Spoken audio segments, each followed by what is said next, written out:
Namaste and welcome to yet another episode of Passion Fruit. Today we have with us Aditi. She is a very young and budding, talented harp instrumental expert. She is currently pursuing her 10th grade here in the Greater Dallas community, and we are excited to have you here for getting to know more about yourself, the instrument, and the music surrounding it. Welcome. Namaste. Thank you. Yeah. Aditi, tell us about how you got interested in music to begin with. Um, since I was young, both my parents, my mom is a dancer and my dad, he Okay. plays mandolin. So they've both been playing music for me, and it's been a very prevalent part in my life Okay. since birth. But Um, that sort of instigate you to take music as a, let's say, passion, or were you just inclined in, let's say, being associated with music as a listener? at first it was just listening, and then later on, like I started playing tunes on the piano, Okay. and then so that like drove me to like want to learn the piano. Okay.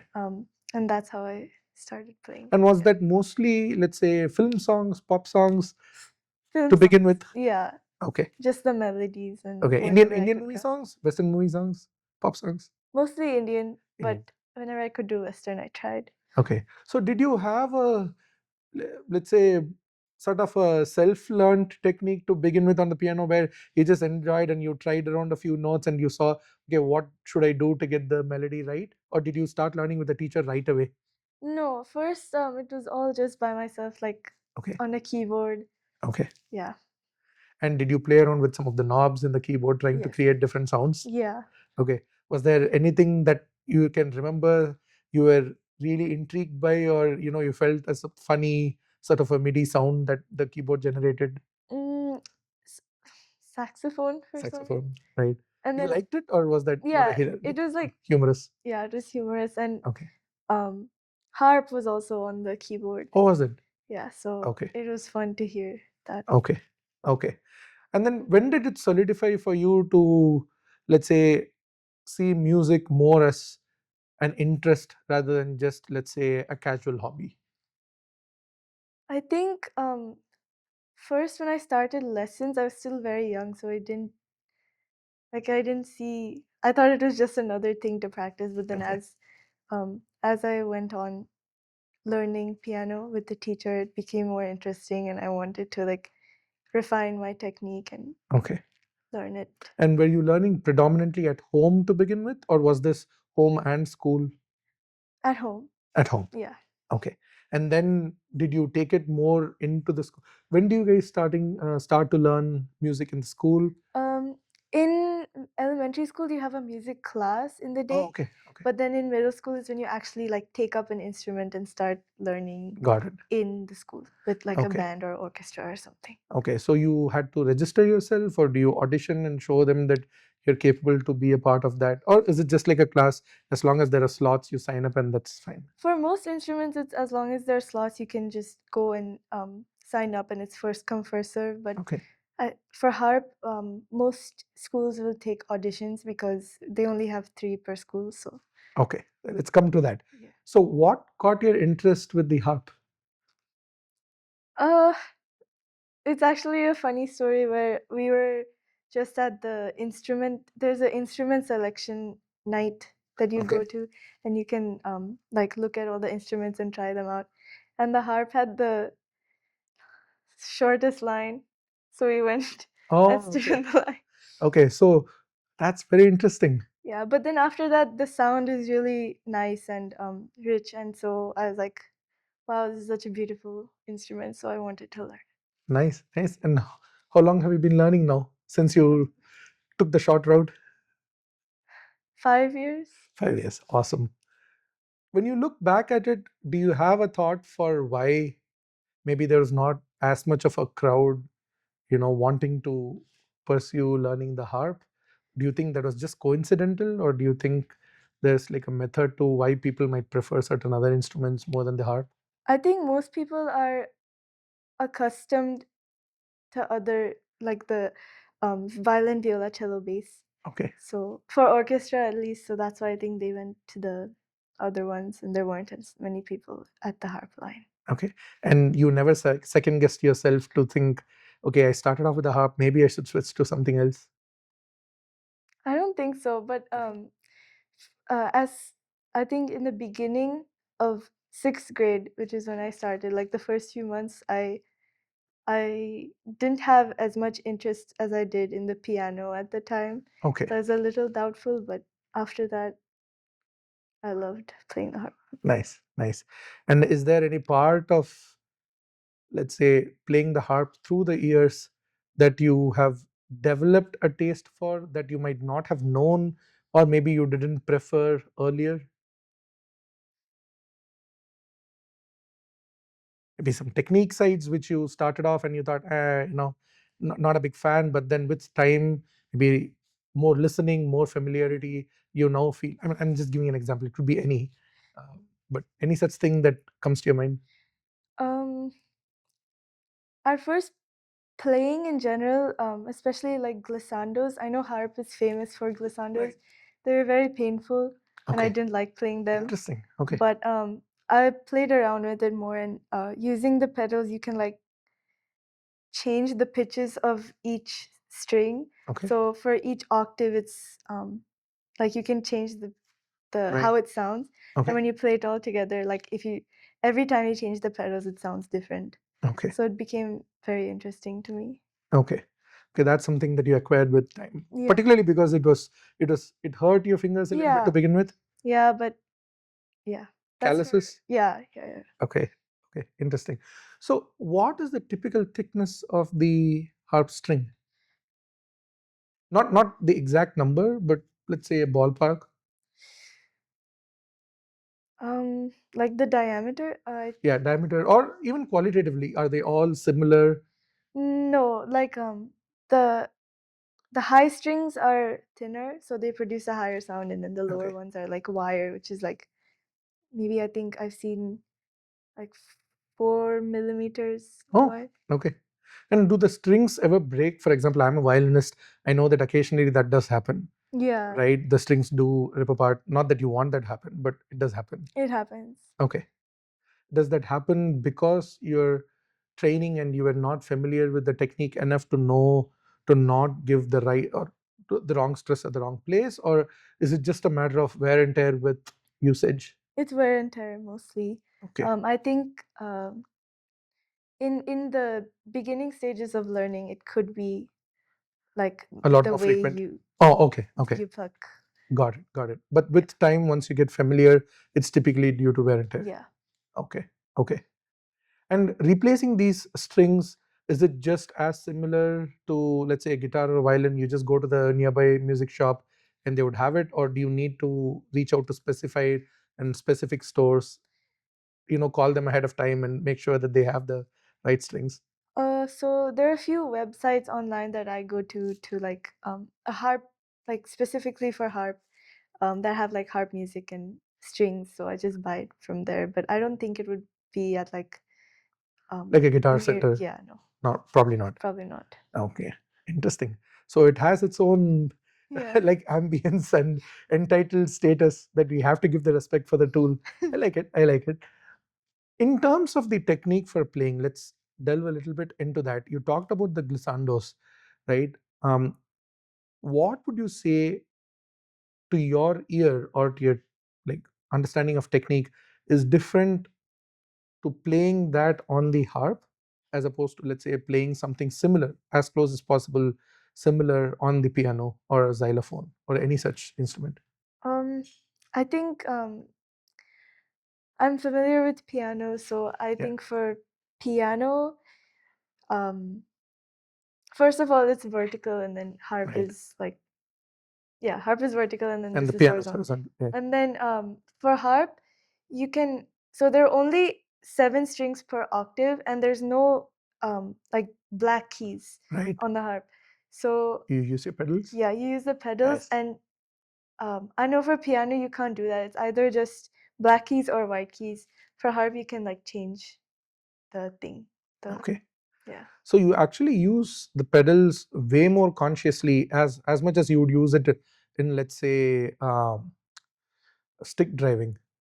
Yeah. right? In the sense, it's not just a question of mellows or tone or sound as you'd use in the piano, Mm-hmm. as opposed to a louder sound, things like that. Here, it's actually a pitch change, which means Yeah. that if you do press the pedal as opposed to not having it, it would be entirely differently tuned, Yeah. right? So, how long did you, or how long do you think it took for you to get a feel for having the rhythm of the song, not just on your hands, but also on your feet? Um. So for each song, the pedal, like how you have, Technique. yeah, how you have to change the pedals are different because they Okay. require different notes. So for each song, you kind of have to memorize what each song and its key changes demand. So I think it does take a while to learn it because first I tried to learn the notes on both my hands. Okay. And then in the middle of that, since I also have to use the notes and I can't just not play the right notes, I have to change the pedals. And then as Right. you just practice more, it comes. That was exactly my thought, which is that unlike the piano, where you can learn to play it in one sound or volume or tone, and then you can always add the dynamic of the tone independent of your technique on Hmm. the hands, here, if you do not change your pedal, you're actually not hitting the right note, Yeah. right? So you have no option other than learning both Yeah. together. That's very interesting because it's not commonly understood or let's say imagined. It's not a part of your normal imagination that for a non-percussive instrument that you need a hand feet coordination, Yeah. right? That's very intense and interesting.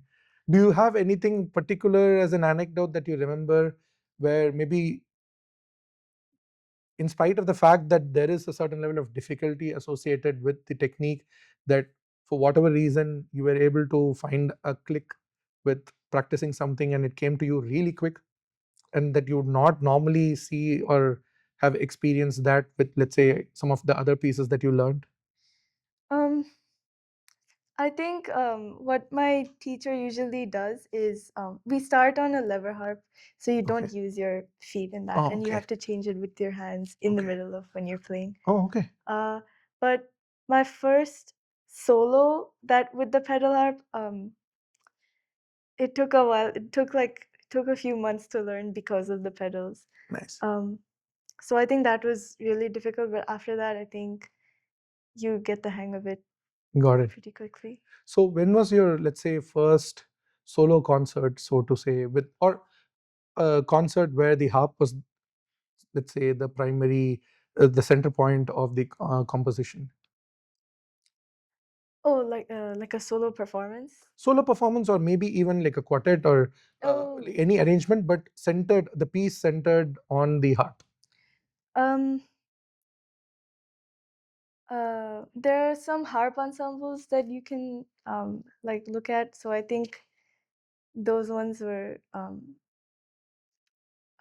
fun to play, and like we have a annual harp recital every year for Oh, all okay. the students in this district Got in it. Okay. FISD.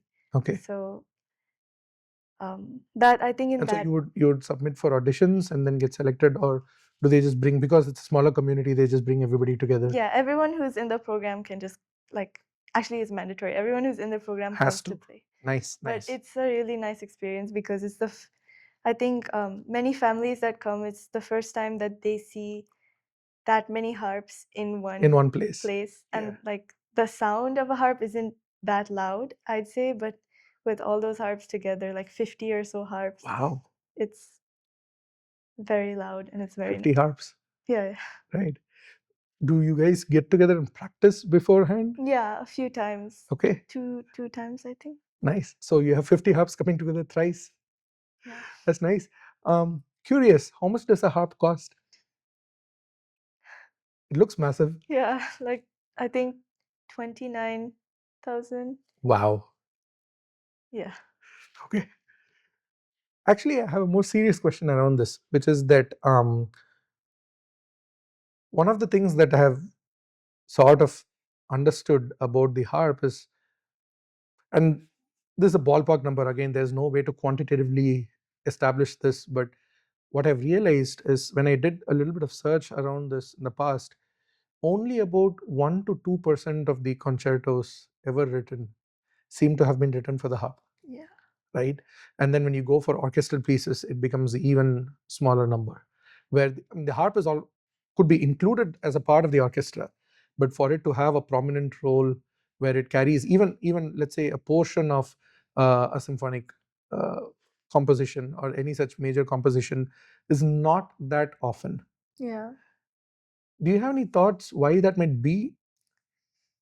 Um, I think composers from the period that I think harp music and orchestral music, like Baroque, the Right. Baroque period, classical period, and Romantic period, there are lots of harpists that write for the harp, but I don't think orchestral composers are too familiar with the harp. Okay. So that might be why. Um, yeah. Okay. So you think it is more of an issue with familiarity of the instrument rather than, let's say, availability, or just as you suggest, there were probably harp experts present, harpists present, just that the composers did not have the, let's say, ability to imagine pieces that were including them more frequently in a prominent space. Yeah, I think so. Okay. But tonally, in your perspective, and this need not be like a quantitatively attested answer, but in your perspective, what would you say is, let's say, a standout, one or a few standout um, features of a harp as opposed to other items within the orchestra, like you said, violoncellos, violas, or any of the flute, wind instruments, etc. And where do you think some of the other instruments are actually better equipped, not just for an orchestral ensemble, but even for like a quartet or like any such arrangements? Where do you think they have some advantages? So for harp, I think the first thing that people like see is the amount of strings that are on Right, there, which I think it provides a greater range than like just a violin or just a cello or just a right, bass, because right, it just has a bigger range. Bass right, is more focused on lower notes, and right, then violin for higher notes. And then I also think that for the other string instruments in the orchestra, you can slide between notes. So it's very nice and very easy to play like flowy emotional pieces. On the harp also it is possible because it's a nice, like, first of all, it's a great sound that the right. harp The has. tone is excellent. But if you want to slide between notes, you have to pluck one note and then pluck the other. There's no way to join them together. Right. But that would be similar to the piano, right? Yeah. Any such equivalent of a fretted instrument that does not work on a string, Mhm. so to say, right? This is string, but it's separated. Okay. Okay. So you see that as does it. One of the things that I found when I was reading is that, again, this is just from literature knowledge, right? Not, you're probably the second person that I know of who's familiar with the harp as an instrument and they're playing it. So I wouldn't say I have a lot of anecdotal, let's say, evidence to support this, but something that I read seems to be pointing towards the fact that, one, the tool itself is expensive, the instrument itself is expensive, although there are maybe, let's say, modular versions for when you start off before you Yeah. get to the more expensive versions, or the full range versions for later. But also that the technique, as much as it seems not necessarily complicated, is not that straightforward. And it seems to be a recurring theme because I read multiple such articles from different people who suggest that, hey, it's deceivingly simple. It's not as simple as it looks. And so there is a reason why people might not prefer it as much. I did not necessarily notice that there was a dropout number established, that people start off with it but then move to something else. But that was something that was attributed as one of the reasons why people probably are not as excited to take for the harp. The reason I bring that in is, what level of subscription do you see in your past 5 years from the time that you started? Do you see that there are more people interested in learning the harp as students? There is more, let's say, events centered around the harp? Or do you see that, it's been where it is, not really high, but at the same time not necessarily too low, but it's like okay? reasonable enough for the harp? What's your opinion on that? What do you observe? I think it is okay. Okay. Um, from what I've seen, there has been a little bit of increased interest because I know kids who have older siblings, like the harp program started like not 20 years ago, Oh, okay. so pretty recently Okay. in our district. And lots of people have older siblings that have graduated and have graduated as harpists, so they're inspired to start in middle school. Okay. I think that's why there's a little bit of increased interest, but other than that, I don't see any um, interest too Okay. much. What do you think might be able to spur some additional interest? Do you have any, let's say, thoughts that you think can create more interest amongst youngsters to take up the instrument? Maybe not necessarily as, you know, the sole focus or like their expertise on a single instrument, but at least to try it out when they start amongst multiple other things that they may do in their lives. Like, many people do multiple extracurricular activities, Mm. right? So I might try a bunch of things and I might also try the harp to begin with. And then maybe if I really like it, then I go on to pursue it with more rigor, right? Do you have any thoughts for what could engage or encourage them to do that? Um, I think just going outside and playing somewhere Okay. could help.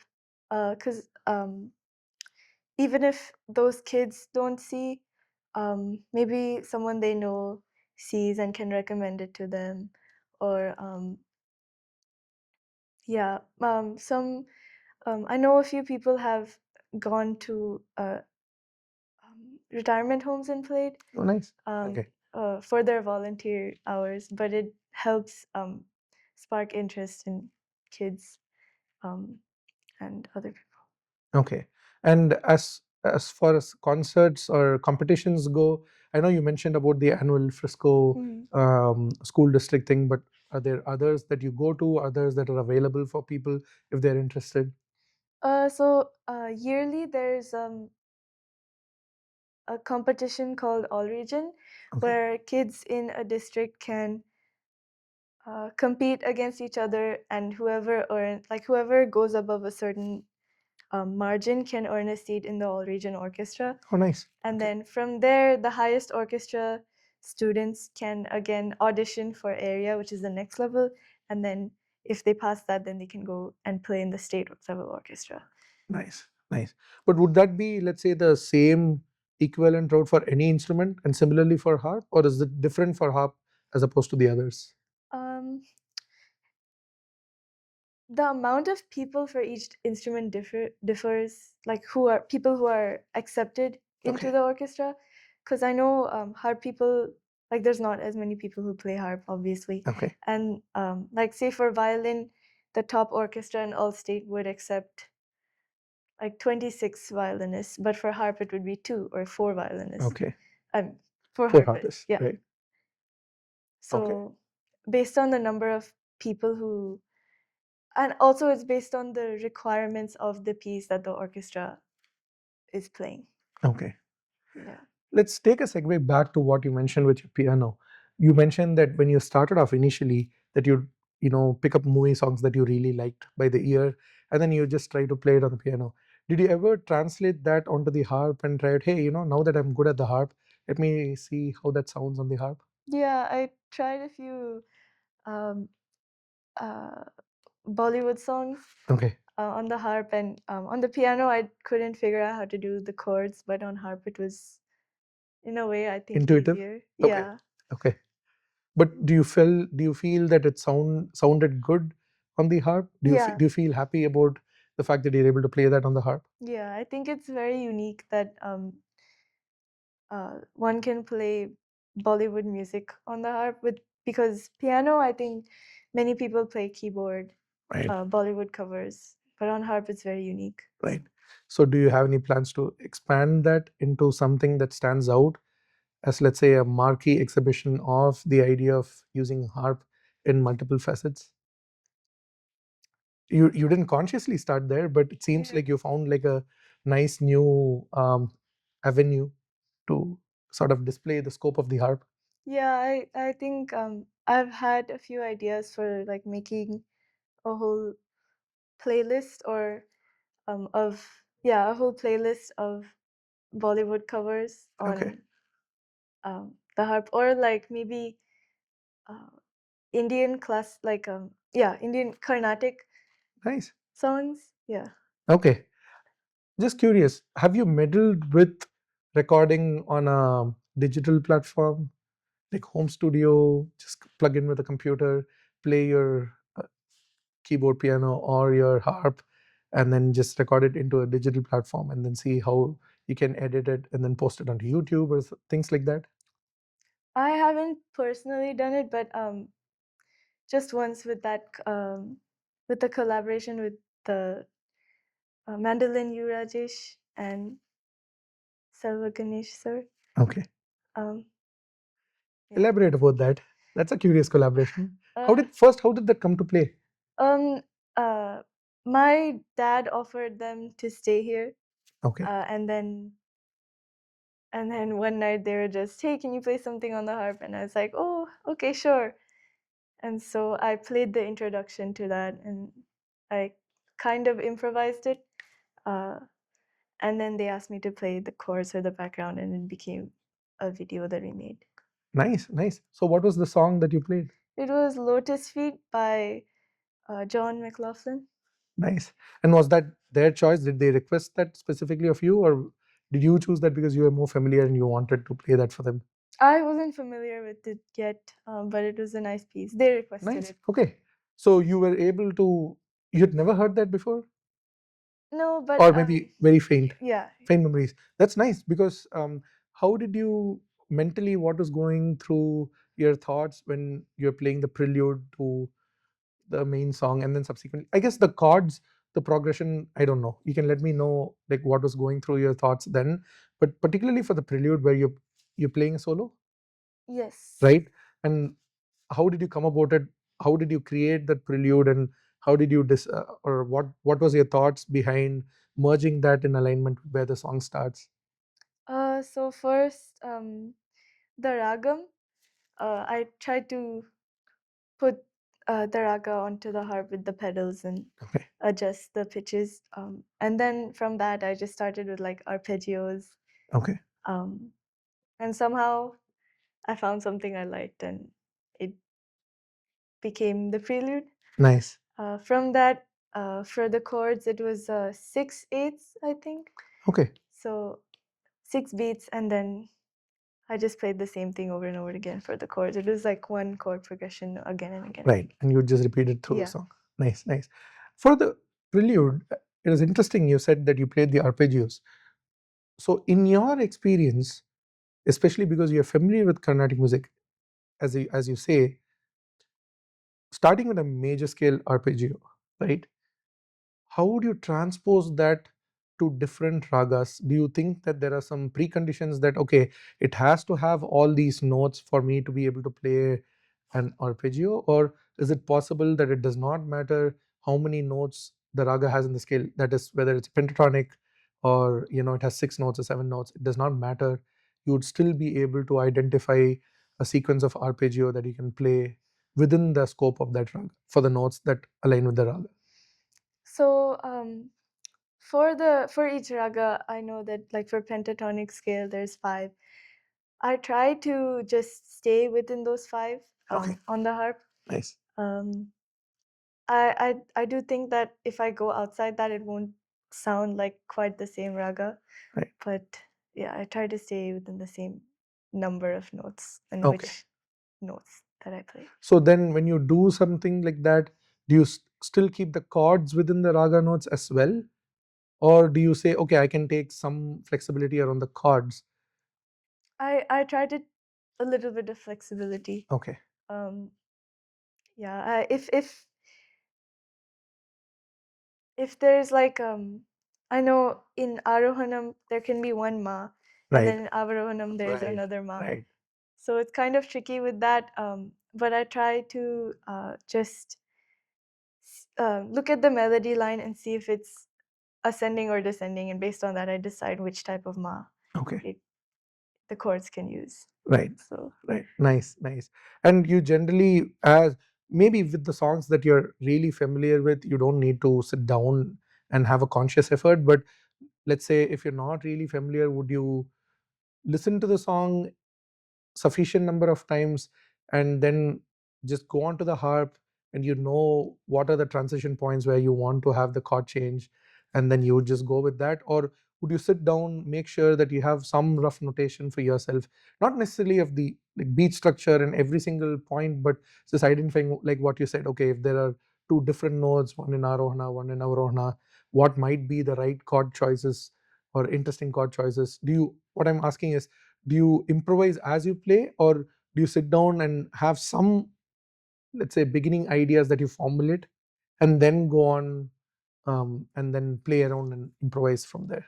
so first, if I'm interested in playing a song on the harp, I listen to it lots and lots of times Okay. so that I'm familiar with it. And then I sit down at the harp Okay. and I try to figure out the melody. Okay.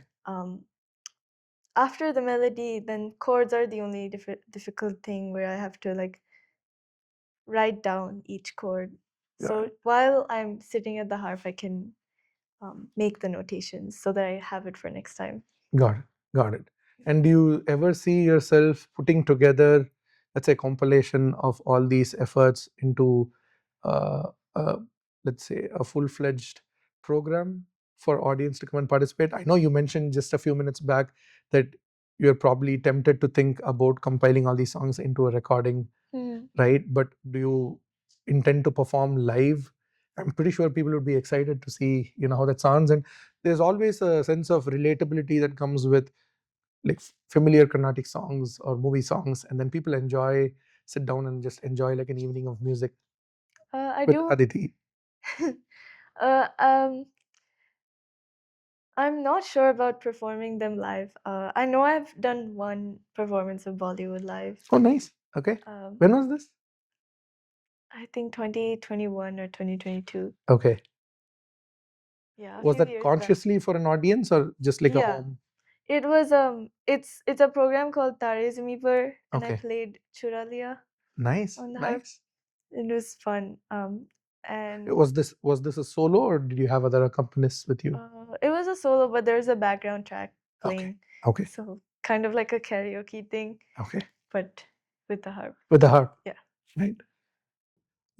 This is really interesting. You have sort of highlighted two very intriguing aspects of your early journey with the harp. And maybe it's a good time for us to hear you actually play, and to also hear you off your recording that you mentioned earlier with two legendary artists. Okay. How about that? Okay. So for the audience, we'll probably play a short clip of Aditi's performance, as she mentioned, with Mandolin Rajesh, that they recorded earlier, and also have her play something for us exclusive with her harp live. Maybe a Bollywood song, maybe a Carnatic song, something that you really like. Okay. All right, awesome. So we'll meet you after the break. Back to Passion Fruit, back to Aditi, and back with us here, right, as you listen and enjoy the melody on the harp.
That was awesome. Thank you. Very excited to hear. We probably want to hear more of you now, Okay. right? You should perform. You are in 10th grade now. Yeah. So you're entering your junior year. Yes. We have you here at least for a couple of years in Dallas, and hopefully you can stay longer. And so we want to see you perform a lot more, Okay. right? I'm pretty sure the audience feels the same as well. But moving on to the last segment of this conversation, just between us to begin with, one of the questions that I had is that, okay, you've had a 5 year journey with the heart. Next 2 years are going to be important for academics. You're getting ready for writing your SATs, thinking about which programs you want to join for your bachelor's. Do you have a plan for how you would want to, let's say, envision your partnership with the harp going forward? First, the next 2 years, immediate future, and then going forward. I plan to continue throughout high school and compete in the same competitions that I have, Okay. like all state, all region, and the solo performances and all that. And then after I graduate, I know that I want to go to college with a harp minor at least. Okay. Maybe later I can convert it to a major based on like if my mainstream major allows. Okay. Um, And do you know, or do you already have thoughts on schools that excite you? yeah, I know UT Austin does have a harp program, and Nice. UTD, um, and UNT and UT Arlington, and um, I think there's some colleges on the East Coast Okay. that do have programs, but for now, just in Texas. Okay. So you definitely have seem to have a lot of options in state to begin with, and then of course options out of state, right? As you look forward, do you have a particular sense of, let's say, identity that you want to associate with your relationship and the harp? Which is, do you see yourself more as a performer? Do you see yourself more as a teacher, as a learner, as a mixture of all these, something entirely different? I think at least now, I want to keep learning, Okay. and just go from there. I don't know after that what I'll do, but just yeah, Okay. I just want to learn. But you are enjoying Yeah, I'm enjoying them. enjoying more and more Yes. every day, Yes. right? That's awesome. Before we end, viewers, we have a new special item for this episode, and probably we are going to introduce such segments, interesting segments, in the subsequent episodes as well. So we do have some audience questions for the first time in Passion Fruit, and we'd like to bring it to Aditi for Aditi to respond to the audience directly. Okay, so the first question from our audience is the challenges with practically working with the harp. For example, one of the comparisons that the audience member gave is, if I'm learning the flute or the violin, it's very easy for me to take it from one place to the other, tune it, detune it, work with it. Whereas the harp seems like a workout every time I am trying to work with it. As much as it's elegant, it's beautiful, but it does seems like a lot is involved with it. So what has your experience been? How was your earliest thoughts around it, and what do you feel right now, and what would you like to tell the audience for how they should look at it? Um, I know most people don't like bringing their own harps to things because it is very difficult to lift, and uh, accessibility to like cars. You need a big car first of all to fit it Right. in, and then you need a dolly to drag it around and take it, Okay. and then a harp cover that goes on first, and then you drag it, and then you put it in the car if you have to take it somewhere. And then otherwise, tuning, there's a lot of strings to tune, so it takes a good 5 to 10 minutes, maybe more, to tune. That's If it's that's still pretty quick. Yeah, that is quick. As you keep tuning it, You get familiar yeah, with it and you can do. it becomes faster. And other than that,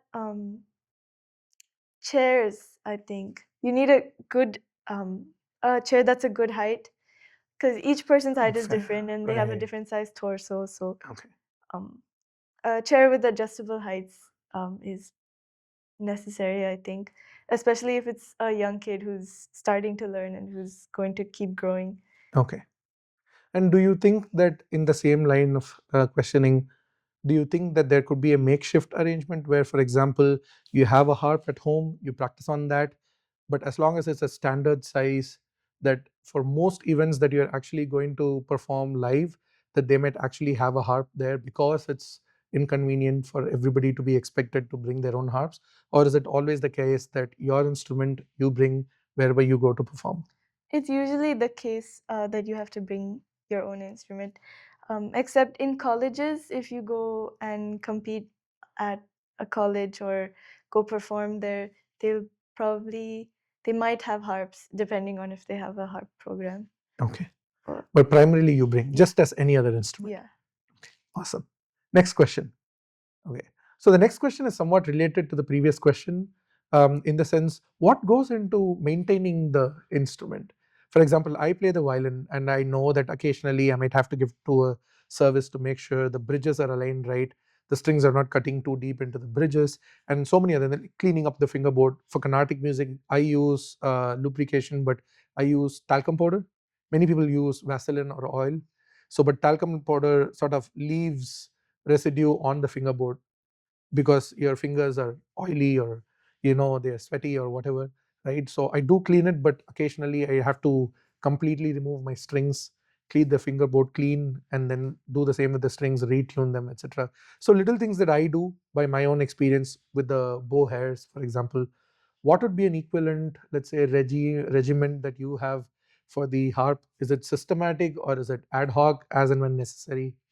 Um, Usually, when I feel it's necessary to clean like the strings, because as you meant, like I do use Vaseline Okay. for a good tone.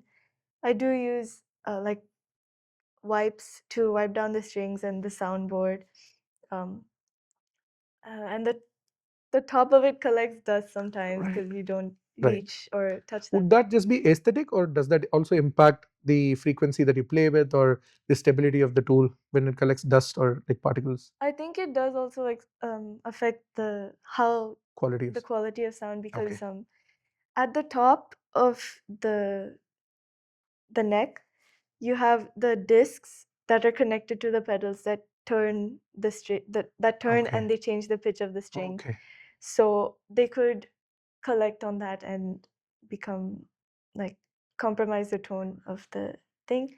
But yeah, and then oh yeah, in between those discs you have to clean because of the dust. And then at the back, um, tuning, I think for if you when you play the harp, especially nylon strings, they get um, They like sag. yeah, there's like a dent Okay. which is from the how many Plucking. times, yeah, plucking, Right. So and they how many start times, sagging. yeah, Right? They're not taut anymore. yeah, Yeah. and then you have to replace the strings often. Um, but gut strings you don't have to replace them too much. Okay. Other than that, pedals, sometimes they rattle, Okay. so you do have to send it for maintaining. Um, Is yeah. it just as simple as what we do in India, which is apply some lubrication oil and then it doesn't squeak, or is it a little bit more nuanced? It's you need like screwdrivers, and Okay. you have to like dissect. You have to take out the whole string, and then you have to like kind of fix it. Okay. And what about when you use the pedals repeatedly to shift scales, right, or shift pitch by like one note or whatever, and then does that also create additional tension on the string that you then relax back and forth, which causes the strings to sag, or not? Is it more just with the plucking than with the pedals? I think it's more the plucking because That's more frequent. it's more frequent. And actually I do think pedals are also pretty frequent, because once you put a pedal down, it stays there. Okay. Like the knob in the disc, it stays It sort of there. locks Yeah, into that, and then you have to release it. yeah, Right? So you're sort of altering the tension that you provide to the string. exactly. Yeah. Okay. So from I'm not sure if it does, but I would think that it does cause the string somewhat in tear. Okay. Yeah. Okay. Maybe one more question from the audience. Okay. So for the last question from the audience for today, um, in conversation with you before the, sorry, I'll restart. Okay. And the last question for today's event interview with Aditi, actually in conversation with you before, just before the actual interview started, we were discussing about how, a lot of the times when the city funding or the town funding or the state funding is at a low, right? Um, in terms of the music side or art side of things, one of the instruments that gets the chopping axe in terms of funding to support that art form is the harp, right? Um, in every field, I guess there is always those low lying fruits that are easy to cut off funding from, and then when things are going well, you bring it back in, right? But it's not one of those topics or subjects or items that always remain as a focus for the city or the town, the school, right? Irrespective of what the financial situation is. Do you have any understanding for a why, the harp is on the receiving end?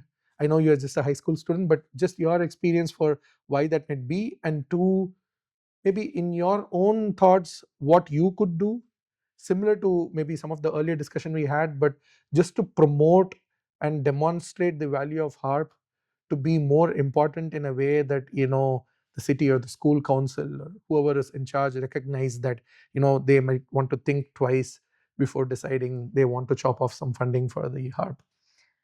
So I think um, for the first part, that's Why is harp the first thing that they go to, or one of the first things they okay. go to? First of all, money. It's very, very expensive, and Okay. even strings, like buying a whole set from the lowest string to the highest string, it costs, I think, over $150. Okay. And then each school has to have two of them because there's two harps for each school, and it's a lot of money.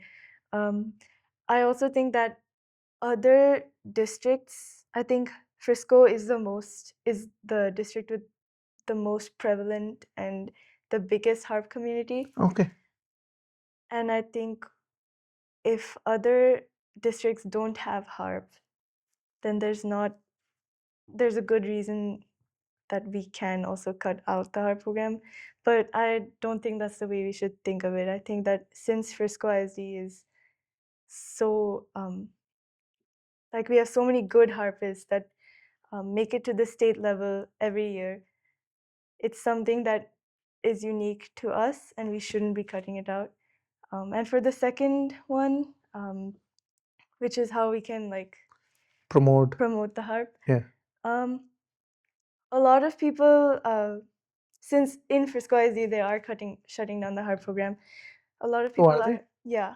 Okay. Is that when does that come to effect? So incoming sixth graders don't have the opportunity to play, Okay. but everyone like who has Until started, until then, yeah, they'll still have, they'll graduate as but harp. not. I mean, for people that are incoming into sixth grade starting next fall, Yeah. right? They'll not be able to pursue that. Yeah, which is Okay. sad because, as I said, a lot of younger siblings of harpists have already started lessons to get an upper hand, like how people do with violin. Um, and suddenly it's getting cut, so they won't have that opportunity. Uh, so people, in general, we just go play outside wherever we can, like retirement homes. And I know there's a petition going around, and also a lot of us are inviting as many people as we can to the harp recital Okay. this year. So I think those are good ways you can spread awareness about it and allow for a change. Yeah. Is there a financial support, for example, that the families where the kids are learning or adults are learning and have expertise in harps can provide to keep it sustained? Is it purely a question of finance in any way that restricts it, and is it possible to support it financially in an alternative way? Like, could we go to the city council or the school council and say, hey, look, these are 100 families and they're ready to pitch in like whatever amount, and if that meets what you annually allocate as a budget for this art form to be continued in school, then would you still consider doing that? I know this might not be a conversation that you've had, but I'm just curious if you've heard any tidbits around what the reasons are, and if there can be any outside chance to somehow convince or cajole the institution or establishment to reconsider. There was a board meeting a few weeks ago at the FISD administration building. A lot of us went and we made that same argument that Okay. we can all pitch in some money to help